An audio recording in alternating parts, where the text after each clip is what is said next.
श्रुतिस्मृतिपुराणानाम् आलयं करुणालयं नमामि भगवत्पादं शंकरं लोकशंकरम. शंकरांनी आपल्या वाडवडिलांनी चालवलेल्या गुरुकुलाची व माता आर्यंबेची व्यवस्था ही आपल्याच वंशातल्या असणाऱ्या कुलातल्या असणाऱ्या अग्निशर्मा नावक नंबूद्री ब्राह्मणावर सोपवली. ते त्यांचे भाऊच लागत होते. आपल्या या दूरच्या बंधूकडे आईची व्यवस्था सोपवून आचार्यांनी योगक्षेम चालेल अशी ही व्यवस्था त्यांच्याकडे करवून दिली. अग्निशर्म्यानं आचार्यांना अभय दिलं. माझ्या आईप्रमाणेच मी माता आर्यंबांची सेवा करेन, कुठल्याही प्रकारची उणीव त्यांना मी पडू देणार नाही असं आश्वासन दिलं. आपण आपल्या भगवत कार्याकरता आणि जगत कल्याणाकरता सर्व संकल्प संन्यस्त होऊन बाहेर पडला आहात, तेव्हा प्रभुकृपेनं आणि केशवदेवाच्या आशीर्वादानं आपले सर्व संकल्प निश्चित पूर्ण होत अशी शुभेच्छा देत प्रार्थना केली. सर्व ग्रामवासीय माता आर्यंबा आचार्यांना सोडण्याकरता थेट कालटी ग्रामाबाहेर आलेत. आपल्या या मातृभूमीला आचार्यांनी साष्टांग नमस्कार केला, आईला नमस्कार केला. मृदुवाणीनं सर्वांना हात जोडून पुन्हा परत गावाकडे जाण्याची विनंती केली. आर्यंबेच्या नेत्रातनं अश्रुधारा येत होत्या. तिनंही शंकरांना पुन्हा विनंती केली की कमीत कमी गावाबाहेर झोपडी बांधून राहा. आचार्यांनी अत्यंत नम्रपणानं आईच्या या विनंतीला नाकारलं आणि आपल्या पावलानं उन्हातान्हाची पावसापाण्याची तमा न बाळगता भगवी छाटी नेसलेले हाती दंडकमंडलू घेतलेले हे बटुशंकर विधिवत संन्यास घेण्याच्या हेतूनं योग्य असणाऱ्या श्रीगुरूंच्या शोधाकरता निघाले. गुरुकुलामध्ये या बालशंकरानं ऐकलं होतं की स्वतः पतंजली भगवान नर्मदा किनारी एका गुंफेमध्ये 1000 वर्षापासून समाधिस्थ आहेत. गौडपादाचार्यांचे प्रधान शिष्य गोविंदपाद हे त्या ठिकाणी राहतात आणि म्हणून आपल्या गुरूंच्या आश्रयाकरता आचार्यचरण नर्मदेच्या दिशेनं आणि निघाले. गोकर्ण महाबळेश्वर क्षेत्री आपले आश्रमातले साध्यायी विष्णू शर्मा अर्थात जे पुढे चित्सुख या नावानं ओळखले गेले त्यांच्याकडे मुक्काम केला. त्यांना सोबत घेऊन आचार्य पुढे निघालेत. करवीर क्षेत्री कोल्हापूरला भगवती महालक्ष्मीचं दर्शन घेतलं. तेथून चंद्रभागेच्या तीरी वसलेल्या पुंडलिकरायासाठी आलेल्या भगवान श्री पांडुरंगरायाच्या रावळामध्ये आचार्य आलेत. भगवान पांडुरंगरायाचं ते दिव्य स्वरूप पाहिल्यानंतर आचार्यांना त्या ठिकाणी श्रीकृष्ण दर्शन झालं आणि सर्व योगाचं मूळपीठ असणाऱ्या या श्री पांडुरंगाचं स्तवन आचार्यांनी पांडुरंगाष्टकाद्वारे केलं. तिथून आचार्य निघालेत. ज्योतिर्लिंग भीमाशंकर, तिथून पुढे नाशिक पंचवटी क्षेत्रात काही काळ राहून त्र्यंबकेश्वरी आणि त्र्यंबकेश्वरी ज्योतिर्लिंगाहून आचार्य पुढे नर्मदा किनारी ओंकारेश्वरजवळ येऊन पोहोचलेत. अशी कथा सांगतात त्यावेळेस नर्मदा नदीला खूप पूर आलेला होता. रेवा दुथडी भरून वाहत होती. 2 दिवस वाट बघावी लागली. कसं पलीकडे जावं आचार्यांना लक्षात येईना. अंतःकरणातली असणारी गुरुभेटीची तीव्र ओढ त्या भव्य प्रवाहामध्ये आचार्यांनी आपलं पाऊल टाकलं आणि हा म्हणता नर्मदेच्या या प्रवाहाच्या वरून आचार्य गोविंदपादाचार्यांच्या गुहेपाशी येऊन पोहोचलेत. समाधी साधनेमध्ये वृत्तिलय झालेल्या श्री गुरु गोविंदपादाचार्यांना पाहून आचार्यांच्या अंतःकरणातनं उत्स्फूर्तपणानं स्तुतिभाव प्रकट झाला. आचार्यांनी वंदन केलं आणि प्रार्थना करायला लागले. शरणं न भवती जननी न पिता न सुतः न सोदरा अन्ये परमं शरणं इदं स्याच्चरणं मम मूर्ध्नि देशिकन्यस्तं सहस्रानन भीतानां शिष्याणां कृपया पुनः जातमेकाननं वंदे प्रांजलिस्तं पतंजलिं. या संसार दुःखातनं बाहेर पडण्याकरता आई वडील मुलं इतर कोणीही नातेवाईक उपयोगी पडत नसतात, परंतु आपल्यासारख्या यतींद्रांच्या महात्म्यांच्या चरणाचा आश्रय घेतला तर तेच चरण आम्हाला मोठा आधार ठरतात. आपण सहस्त्रमुखाचं स्वरूप पाहून भयभीत झालेल्या शिष्यांवर कृपा करणारे आणि त्यातलं एकमुख बनलेले भगवान पतंजली आहात. आपण व्यासपुत्र शुकदेवांच्या शिष्यांकडनं, गौडपादाचार्यांकडनं परमार्थ तत्वाची प्राप्ती करून संपन्न झालेला आहात. सर्वार्थदायी असे असणारे आपण आहात. मी तुमची प्रार्थना करतो. अशी प्रार्थना करत असतानाच समाधेर्व्युत्थितः सोपी कस्त्वमित्यब्रवीन् मुनिः प्रसन्नं तमुपस्थाय शंकरो गिरमातनोत. गोविंदपादाचार्य समाधीतनं सावध झाले आणि त्यांनी आचार्यांना प्रश्न केला, कोण आहेस तू बाळा, कुठून आलास? त्यावर आचार्यांनी 6 श्लोकी असणाऱ्या आत्मषटकातनं उत्तर दिलं आहे. मनोबुद्ध्यहंकार चित्तानि नाहं न च श्रोत्रजिह्वे न च घ्राणनेत्रे न च व्योमभूमिर्न तेजो न वायु चिदानंदरूप शिवोहम शिवोहम. पुढे परिचय करून देताना आचार्यांनी आपल्या निर्वाण दशका नावाच्या दशश्लोकी स्तोत्रानं आपल्या एका आगळ्याच व्यक्तिमत्वाचं दर्शन आपल्या सद्गुरूंना घडवलं. न च एकं तदन्यत द्वितीयं कुतस्थ्यात न वा केवलत्वं न च अकेवलत्वं न शून्यं न च अशून्यं अद्वैतकत्वं कथम सर्व वेदांत सिद्धं ब्रवीमी. अहो, ज्याला आपण ऐकतो त्याला संबोधन करता येत नाही. बरं, तिथे अजून काही दुसरं आहे हे म्हणता येत नाही. केवलत्वाला एकत्व आणि अकेवलत्वाला अनेकत्व अशा शब्दाने त्या ब्रह्माचंही वर्णन करता येत नाही. शून्य म्हणावं तर तसंही म्हणता येत नाही. बरं, ते आहे म्हणून आपण त्याचा विचार करतो. नसतं तर विचार कसं करता येईल, म्हणून ते अशून्यही नाही. कारण शून्याभावसुद्धा शून्य सापेक्ष असा सांगितला आहे. त्यामुळे ते आहे असंही नाही आणि नाही असंही नाही, तर ते अद्वितीय म्हणून सांगितलं गेलं आहे. असं अद्वितीय स्वयंप्रकाश आत्मचैतन्य, त्याला काय प्रमाण द्यावं? बरं, प्रमाण द्यावं तर ते वेदांत सिद्ध आहे.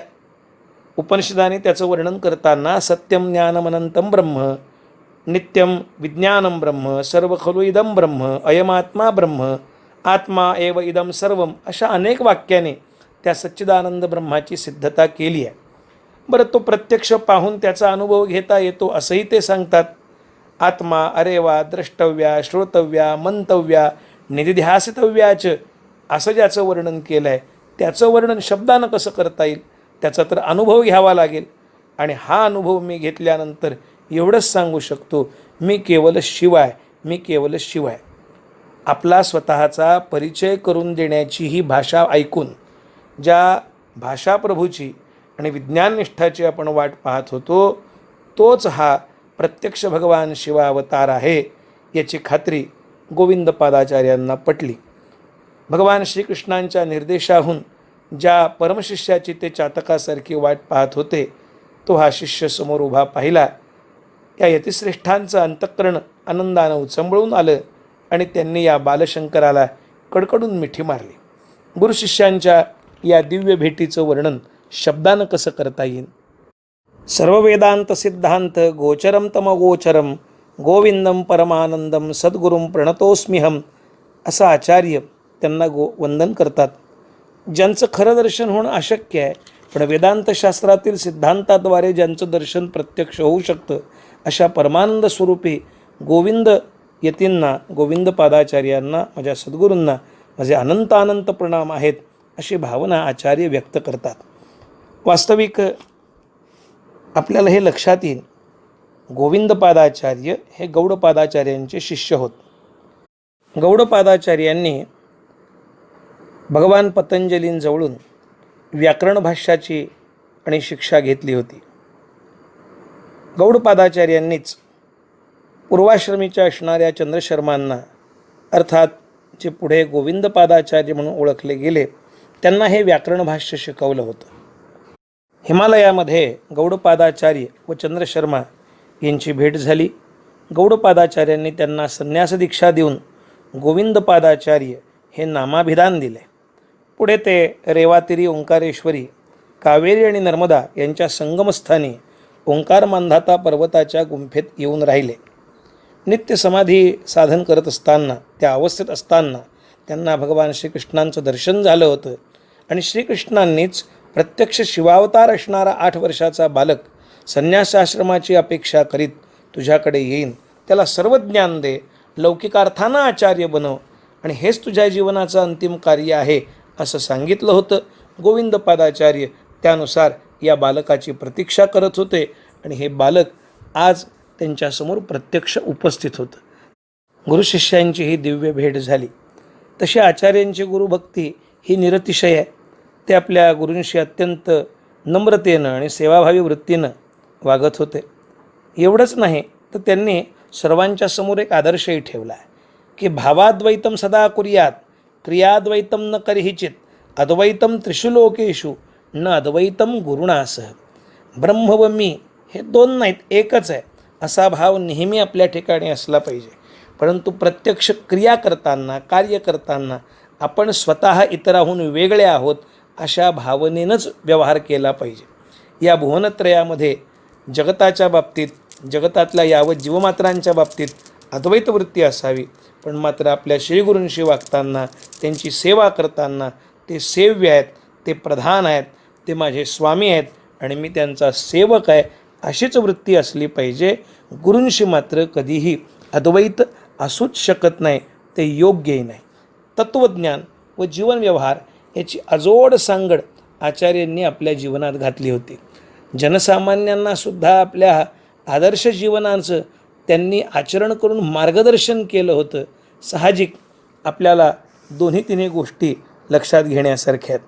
आचार्यांच्या आपल्या आईवरचं गाढ प्रेम आणि गुरूंची विषयी असणारी निर्व्याज भक्ती या दोन्ही गोष्टी आदर्शप्राय आहेत. या पुढील चरित्र चिंतनामध्ये प्रवेश करताना दोन प्रश्न या संबंधानं आणि निश्चित मनामध्ये येतात. एक शंका येते ती आचार्यांच्या या बालवयात घडलेल्या सोन्याच्या आवळ्यांच्या प्रसंगातला चमत्कार, त्याचबरोबर पूर्णा नदीचं पात्र बदलवून ते आपल्या घराकडे वळवण्याचा चमत्कार, त्याचबरोबर सप्तचिरंजीवांचं येणं आणि त्याद्वारा अन्नपूर्णेच्या माध्यमातून या 2 जणांकरता केलेल्या अन्नानं 7ही महात्म्यांना भोजन करून घालणं, हे सुद्धा चमत्कार या सदरात मोडतं. आणि त्यामुळं आचार्यांच्या जीवनामध्ये या चमत्कारांचं स्थान नेमक्या कोणत्या अंगानं पाहिलं पाहिजे एक. आणि दुसरी शंका येत असते ती आपल्या आईशी संन्यास घेण्याकरता तिला कळत नकळत या मगरीच्या किंवा सुसरीच्या कथेतून तिला फसवलं नाही का, तिची वंचना केली नाही का, आणि तिची वंचना करून अशा पद्धतीनं संन्यास घेणं आदर्श असणाऱ्या श्रेष्ठ महापुरुषांकरता खरोखर आचरणीय आहे का, हा प्रश्न आपल्या मनामध्ये येतो. आणि त्याकरता म्हणून थोडा विचार आपल्याला करणं आवश्यक आहे. एक आहे, चमत्कार हे महात्म्यांच्या जीवनचरित्रात निश्चितपणानं आणि घडलेले आपल्याला पाहायला मिळतात. थोर पुरुषांच्या जीवनचरित्रामध्ये मानवी चमत्काराच्या कथा गोवल्या गेलेल्या असतात. नेहमी त्या खऱ्या आहेत की खोटा आहेत असा संभ्रम चिकित्सकांना होतो. विज्ञानवादी त्याला भाकड कथा म्हणतात. परंतु श्रद्धाळू वर्ग जो आहे त्यांना या कथा असंभव वाटतात, पण अगदीच खोट्या आहेत, कपोलकल्पित आहेत असं काही त्यांना वाटत नाही. आणि त्यामुळं त्याचं समाधान ते आपापल्या परीनं शोधत असतात. अगदी ज्ञानोबा यांनी रेड्याच्या मुखातून वेद बोलवले, निर्जीव भिंत चालवली, 1400 वर्षाच्या चांगदेवांना त्याकरता भेटण्याकरता निर्जीव भिंतीवरनं ज्ञानोबाराय गेले. हे सगळं परंपरेनं आपण मानतोही आणि त्याला स्वीकारलंही जातं. आता तर्क आणि त्या ठिकाणी असणारी श्रद्धा यात कधी मेळ लागत नाही.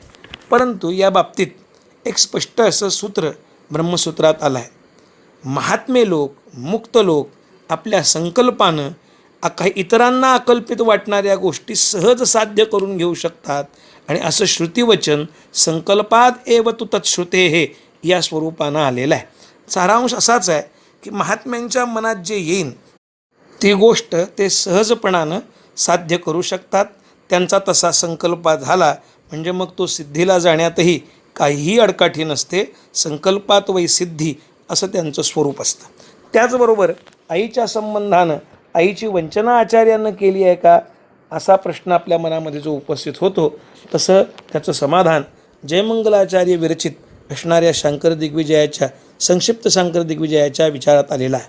त्यात असं म्हटलं आहे, समयस्य समायातो मातर्य सत्यवादिभिः मुनिभिः कथितोष्टाब्दो यत्रायुरवसायि मे पुनरष्टलभेयाब्दान् संन्यस्यन्नितिते जगुः देहि मे अनुमतिं मातः संन्यासे जीवनावनात. हे आई, सत्यवादी असणाऱ्या सप्तचिरंजीवांनी सांगितलेलं हे 8वं वर्ष समोर आलं आहे. इथेच माझं आयुष्यसुद्धा संपू शकतं. कारण त्यांनी सांगितल्यानुसार 8 वर्षाच्या नंतरचं अतिरिक्त आयुष्य तेव्हा मला प्राप्त होईल जेव्हा मी संन्यासी होईल. तेव्हा त्यांच्या सांगण्यानुसार का होईना माझं जीवन रक्षण व्हावं याकरता, मी तुला सुखरूप दिसावा याकरता मला अनुमती दे, संन्यास घेण्याकरता परवानगी दे. आणि त्यानंतर माता आर्यंबेनं विचार केला आहे की जर ऋषींनी मला सांगितलं होतं तर त्यांचं बोलणं हे निराधार होऊ शकत नाही. आणि त्यामुळं आईनं त्यांना संन्यास घेण्याकरता परवानगी दिली आहे. इथं कुठेही आणि त्या चमत्काराचा मगरीनं पाय पकडल्याचा विचार वेगळ्या अर्थानं जयमंगलाचार्य करीत नाहीत. इथे हेही लक्षात घ्यावं की अशा आत्मज्ञानी असणारे महात्मे सृष्टीनियमाच्या चक्रामध्ये कधीही बदल घडवत नाहीत, तशी इच्छाही करत नाहीत.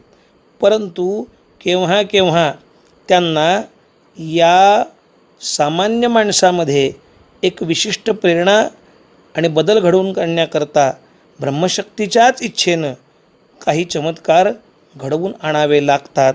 आणि अशा या आत्मज्ञानी लोकांना ही ईशशक्ती प्राप्त झालेली असल्यामुळं क्वचित काळी यांच्याकडनं असे अतर्क्य प्रसंग घडतात. हे वारंवार घडत नाहीत.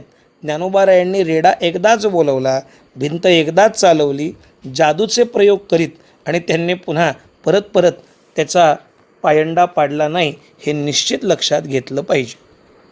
बटू अवस्थेतल्या निस्पृह व संन्यासातुर शंकरानं श्री गुरुचरणांचं पूजन केलं, आपला परिचय दिला, सविधी संन्यास दीक्षा देण्याकरता त्यांची प्रार्थना केली.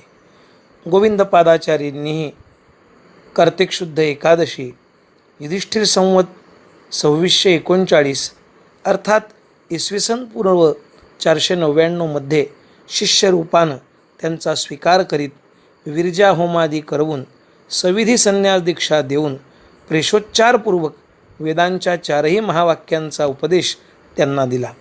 श्रीगुरूंनी श्री शंकराचार्य असं त्यांचं नामाभिधान केलं. 3 वर्ष आचार्य शंकर श्री गुरुसेवेत नर्मदा किनारी होते. तेथे त्यांनी हठयोग, राजयोग व ज्ञानयोग यांचं शिक्षण घेतलं. गोविंदपादाचार्यांनी देखील वेदांताच्या दिव्य रहस्यांचं विवरण आचार्यांना शिकवलं आहे, त्यांना सांगितलं आहे. ओंकारेश्वर येथे आपल्या गुरुसमवेत राहत असताना त्यांनी आत्मानात्मविवेक, मायाविवरण, दशश्लोकी, प्रणवभाष्य, राजयोगभाष्य, बालबोधिनी, एकादशोत्तर शतवाक्य ग्रंथ आदी ग्रंथ लिहिले आहेत. आपल्या या आदर्श आणि प्रज्ञावंत शिष्याला घेऊन गोविंदयती आपल्या श्रीगुरूंच्या अर्थात गुरु गौडपादाचार्यांच्या दर्शनाला बदरिकाश्रमात गेले. गौडपादाचार्यही आपल्या या बालशिष्याच्या बुद्धिवैभवानं प्रभावित झाले. आपल्या मांडुक्य कारिकेवरील भाष्यानं गौडपादाचार्यांना आचार्यांनी संतोषित केलं.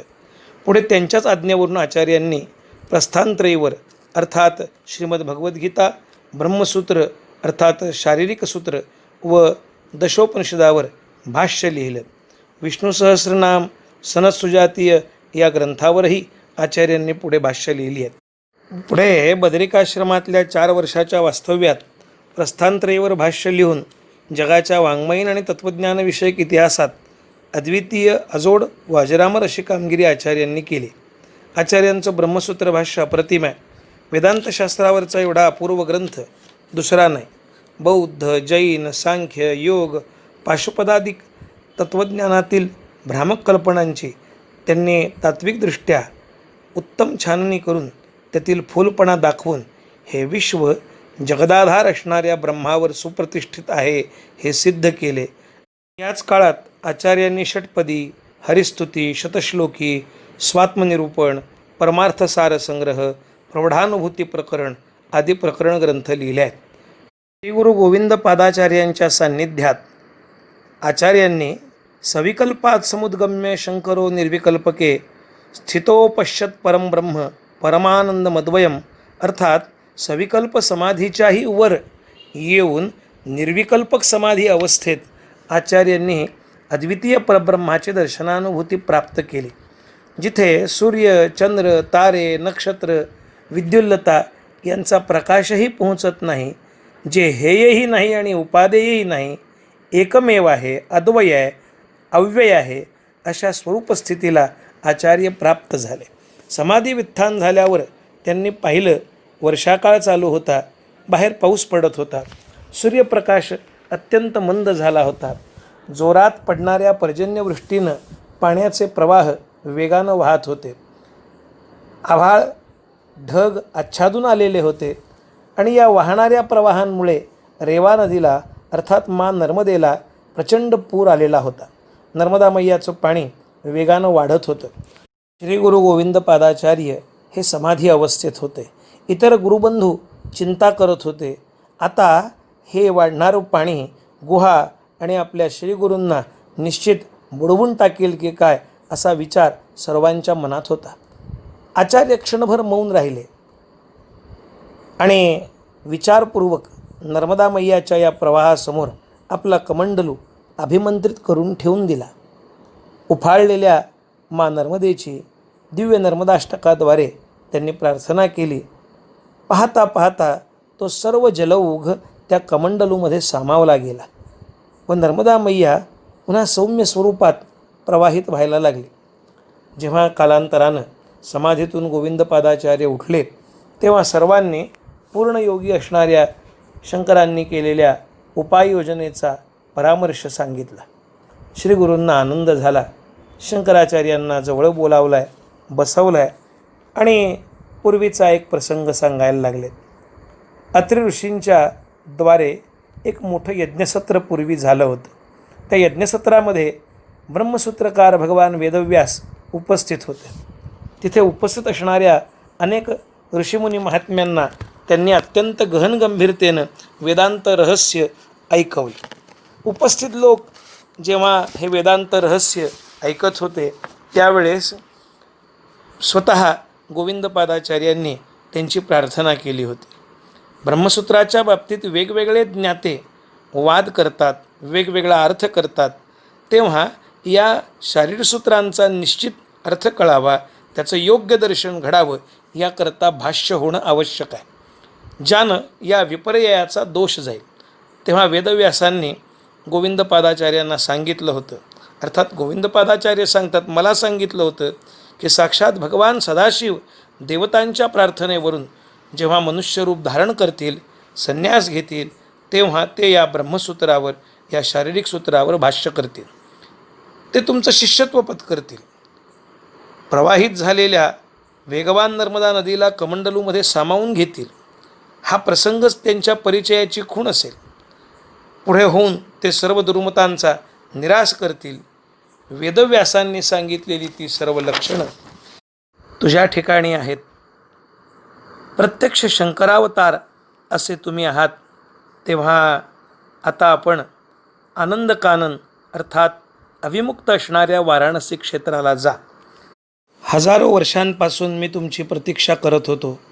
श्रवण, मनन, निदिध्यासन, ध्यान, धारणा, समाधी आणि तिचं प्रकृती रहस्य मी तुम्हाला शिकवलं. साधनाक्रमानुसार आता आपण अपरोक्षानुभूतीच्या उच्च स्तरावर प्रतिष्ठित झाला आहात. दूरश्रवण, दूरदर्शन, सूक्ष्मदेहानं आकाशमार्गानं गमन करणं, अनिमा, लघिमा आदी सिद्धी आपल्याला प्राप्त झाल्या आहेत.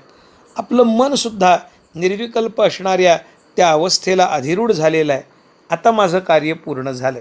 तेव्हा विश्वनाथाचं दर्शन करा, वाराणसी क्षेत्रात जाऊन राहा आणि त्या ठिकाणी जाऊन अवैदिक असणाऱ्या मतांचं खंडन करीत वेदवेदांत संमत असणाऱ्या अद्वैत मताची प्रतिष्ठापना करा, प्रतिपादन करा आणि वेदांत सूत्रावर अर्थात ब्रह्मसूत्रावर, शारीरिक सूत्रावर भाष्य रचना करा, अशी आज्ञा केली.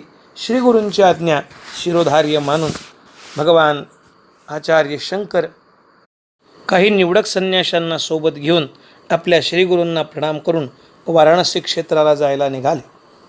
विंध्यारण्य पार करून काशी क्षेत्री आलेत. भगवती मा गंगेला वंदन केलं आहे, स्नान केलं. काशी क्षेत्राच्या अधिष्ठात्री दैवत असणाऱ्या बाबा विश्वनाथांच्या चरणकमली प्रणाम केला. जगतपवित्र असणाऱ्या या काशी क्षेत्रातल्या मणिकर्णिका तीर्थावर आचार्य काही दिवस राहिलेत.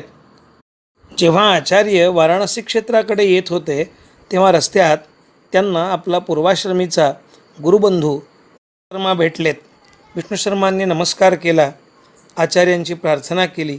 मला आपलं शिष्यत्व स्वीकारायचं आहे, मला संन्यास दीक्षा हवी आहे. आचार्यांनी सांगितलं, योग्य वेळ आला की ती मिळेल. आपण आत्ता काशीला चाललोत, आपणही सोबत या. तेव्हा शंकराचार्य आणि त्यांचे पहिले शिष्य विष्णू शर्मा काशीत येऊन राहिलेत. अर्थात रस्त्यानं येत असताना अनेक गावं लागायची. रात्री ज्या ठिकाणी ते निवास करत त्या ठिकाणी लोक दर्शना करता येत. त्यांना सहज सोप्या भाषेत आचार्य संताचे गहन सिद्धांत अधिकारवाणीनं सांगत या बालसन्याशाच्या मुखातून येणारं शब्दनशब्द टिपण्याकरता, त्यांचं ते स्वरूप पाहण्याकरता लोकांची गर्दी आणि होत असे. काशी क्षेत्रीय आचार्य जेव्हा आले तेव्हा आचार्यांनी मणिकर्णिका तीर्थावर राहत असतानाच आपल्या या शिष्याला विधिवत दीक्षा दिली आणि या विष्णू शर्मांचं नाव बदलून चित्सुखाचार्य ठेवलं गेलं. काशीत असताना आचार्यांना अनेक वेळा या क्षेत्राच्या दर्शनानं भाववृत्ती उफाळून येत असत. त्याकरता या काशीचं वर्णन करणारं काशीपंचक आचार्यांनी लिहिलं. काश्यामी काशते काशी, काशी सर्वप्रकाशिका, सा काशी विदिता येन तेन प्राप्ता ही काशिका. काशी म्हणजे आत्मा, जो काशीतच प्रकाशतो. त्यामुळं काशी ही सर्व विश्वावर प्रकाश टाकणारी आहे. ज्याला या काशीचा गूढार्थ कळाला, अर्थात परमात्म्याचं स्वरूप कळालं, तो खऱ्या काशीला अर्थात परमात्म स्वरूपाला जाऊन मिळतो. अशा अर्थानं आचार्य बोलायला लागले. त्याच ठिकाणी काशी क्षेत्रात मणिकर्णिकाष्टक, 12 ज्योतिर्लिंग स्तोत्र, कालभैरवाष्टक आदी स्तोत्र आचार्यांकडनं रचली गेली. ब्रह्मसूत्रावर भाष्य लिहिण्याकरता आचार्यांनी सुरुवात केली. त्यांच्या प्रवचनाकरता अनेक विद्वान यायला लागले. विद्वानांशी शास्त्रार्थ व्हायला लागला. कळत नकळत शिष्यसंख्या वाढायला लागली आणि त्यामुळे आचार्यांचा लौकिक सर्वदूरपर्यंत पोहोचायला लागला. काशी क्षेत्रातले पंडित आचार्यांच्या अद्वैत वेदांताचं विवरण ऐकण्याकरता येत असत. ते सुखावले जात, पण त्याबरोबर वेदद्वेष्टे असणारे दुखावलेही जात. शास्त्राचा स्वार्थपर अर्थ करून लोकांना भुलवणारे पंडितही त्यात येत होते. कापालिक होते, बुद्धधर्मीय भिक्षू होते, जैनाचार्य होते, नास्तिक दर्शनाचे आचार्यही येत असत. त्यामुळे ते या श्रवणानं असंतुष्ट झाले. शेवटी प्रत्येकाला आपल्या पंथाचा प्रभाव अबाधित राखणं हे अपेक्षित असतं. त्याकरता ते प्रयत्न करायला लागले. इतकंच नाही तर आचार्यांचा द्वेषही करू लागले. एके दिवशी आचार्य गंगा किनारी बसून गंगा मातेचं वैभव पाहत होते. स्फटिकासारखा असणारा तिचा तो प्रवाह वाहत होता. इतका शांत प्रवाह होत होता. त्या प्रवाहाला पाहून आचार्यांना असं वाटलं जणू भगवान शिव तांडव नृत्य केल्यानंतर विश्रांती घेण्याकरता या ठिकाणी शिलातलावर या नदीकाठी बसले असावेत.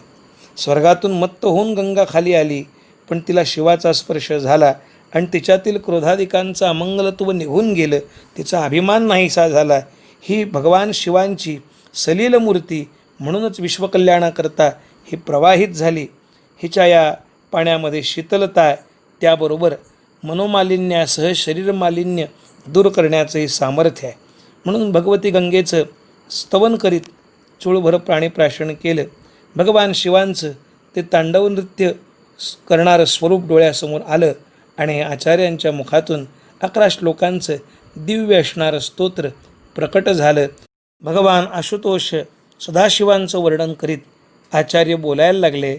पशूनां पतिं पापनाशं परेशं गजेंद्रस्य कृत्तिं वसानं वरेण्यं जटाजूटमध्ये स्फुरद्गाङ्गवारिं महादेवमेकं स्मरामि स्मरामि महेशं सुरेशं सुरारार्तिनाशं विभुं विश्वनाथं विभूत्यङ्गभूषं विरूपाक्षमिन्वर्कवह्नित्रिनेत्रं सदानंदमीडे प्रभू पंचवक्त्रम.